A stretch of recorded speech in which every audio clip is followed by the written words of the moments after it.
Hey guys, what's up? Welcome back here to today's edition of Intuitive Angling, and appreciate you guys swinging by the channel to check out today's video. And guys, we got another disqualification and polygraph failure on the Elite Series to talk about. And I got some commentary I want to do on this because this is just getting out of hand. It's ridiculous. And I've got some things that I want to say on the topic, and definitely going to get curious to get your feedback on this as well, because this is just, I never seen anything like it. It's just like every freaking tournament now somebody's getting DQ'd. So we're going to dig into that in today's video. Also, guys, to get started, a couple quick housekeeping tips to keep the lights on here at Intuitive Angling. Just like to invite everybody to please consider hitting that subscribe button here to the channel. Guys, if you like the content here and you don't want to spend any money to support the channel, hitting that subscribe button is the best way to do it. And if you want to go to the next level and support, we got a bunch of different ways using all the links I put in the description of every video. I've got 5 or 6 links you guys can use, like Tackle Warehouse and my jig and sunglasses and lake map breakdown. So big thank you from me and my family for everybody that's stepping up and supporting the channel. We really appreciate that a lot. Okay, guys, I don't know if you heard about it, but KJ Queen is his name. Elite Series angler, has been on the circuit for several years. He was disqualified at the final Bassmaster Elite Series event on the Mississippi River after failing 2 polygraph tests, apparently posing the question about soliciting information or getting information off past the cutoff. We've seen this far too common. This has taken out so many people this year from disqualifications and polygraph failures. I've never seen anything like it. It's like I have been fishing Bassmaster since 1985, and I have never in my entire life of fishing for 40 years have seen so many DQs that we've had this year. So what's up with that? Is it just all of a sudden guys are starting to cheat? Is that the deal? No, that's not the thing. So I'm gonna give you guys my opinion on this thing, because I have thought about this long and hard, and I'm gonna explain to you what I mean by this. Bassmaster and MLF need to get rid of that no information rule. Just take it out completely. Let people get as much information as they want, because you know why? It will wind up hurting them more than it helps them. Because here's the deal. What happens is when you solicit information on to whatever extent, if you just, it could be something extremely minor, like what color crankbait were you using, or somebody could give somebody GPS waypoints and everything in between. When you get information from somebody prior to going to a tournament, that information is not current. That is something that has happened in the past, and 9 times out of 10 it does not work. The information that you're getting fed will not work here and now or next week in your tournament. So more than not, the people that are getting information like that, it winds up hurting them more than they help them. This rule needs to go, and there's a couple different reasons why. Is because you can't enforce it. It's impossible to force, and there are guys that are getting screwed, and their reputations are getting tarnished for no reason whatsoever. Now, I don't know the deal behind KJ Queen. I do not know the details about it. All I know is what the Bass press release said, that he failed the polygraph test. But let me explain to you guys how this happens, and how guys are getting screwed, and how guys have gotten screwed on the Elite Series by being DQ'd from this rule.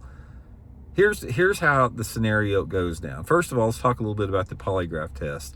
I've only been polygraphed one time in my career. I got polygraphed on a random polygraph test at a FLW tour event at Lake Guntersville about 10 years ago. I made the top 10 in the tournament, random test, and I was the one that got picked. And I knew that I hadn't broken any rules, but nevertheless, they take you in this back room, right? And you got this polygraph examiner, and they hook you up with all these electrodes. They got stuff on your fingertips. They got stuff around your chest. They got they got patches and electrodes on your heart. And I don't care who you are, it's a little intimidating that you're getting all strapped up to this electronic unit. So I'm sitting there thinking, when I'm getting ready to get this test, okay, did I do anything that could even be construed as breaking a rule?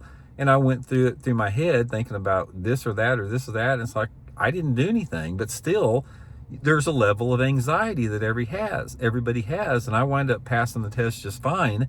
But a lot of people, that anxiety, even if they haven't done anything, can alter their blood pressure, it can alter their respiration, it can alter their pulse rate, and they may fail a polygraph test from that, or maybe they're on some type of medication that affects it, and therefore you get all these false positives on these polygraph tests.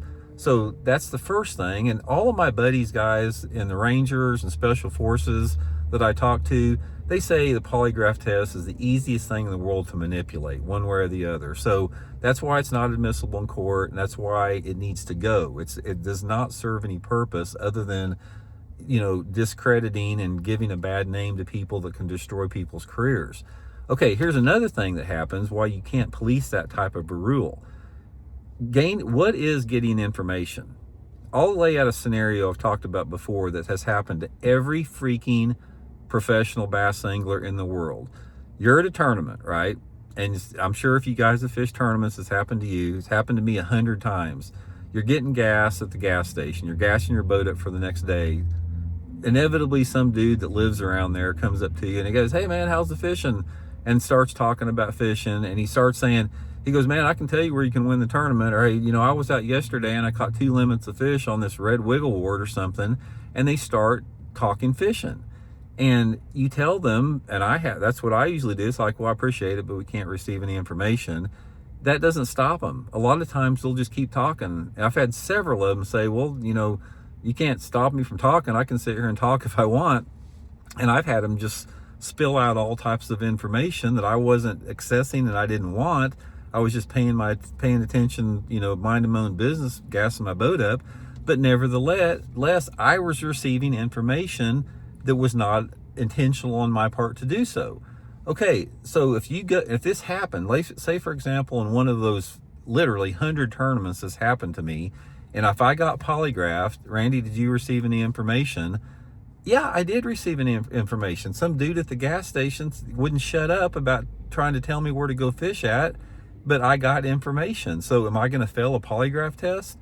Now, I'm not saying this happened to KJ Queen. It could have happened to him like that, but I can promise you guys, there has been a ton of dudes disqualified for just that reason, that they did not do anything intentionally to break a rule, but that stupid polygraph test failed them because of just what I just told you, the scenario you laid out right there.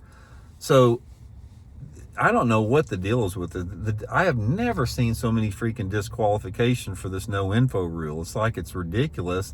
It needs to go. It would be so easy to police everything without the thing. If you guys want to go out and get all the information you want to, more power to you. It's just going to wind up screwing you in the long run. But I honestly feel bad for a lot of these dudes, because I know several people that have failed polygraph tests on Bassmaster the past year, and these guys, they would not cheat for $1 million. If you laid $1 million out there and told them to cheat, they would not do it, yet they got disqualified, you know, for that, simply because of the inherent flaw in the whole no information, no polygraph rule. So anyway, guys, let me know what you think about it. We'll check in later. See you.